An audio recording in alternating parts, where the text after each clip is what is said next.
Four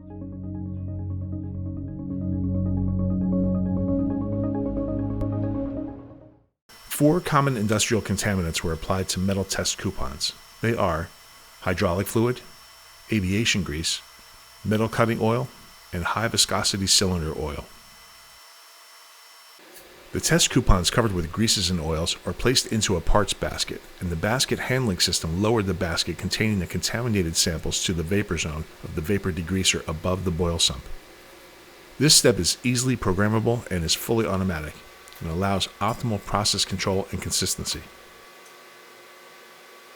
The parts basket stops just above the boiling sump.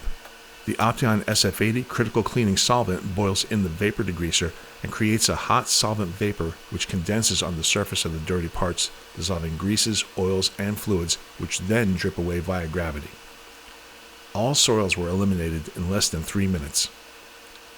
Parts were raised through the freeboard zone and were completed, cleaned, and dried, and ready for further process.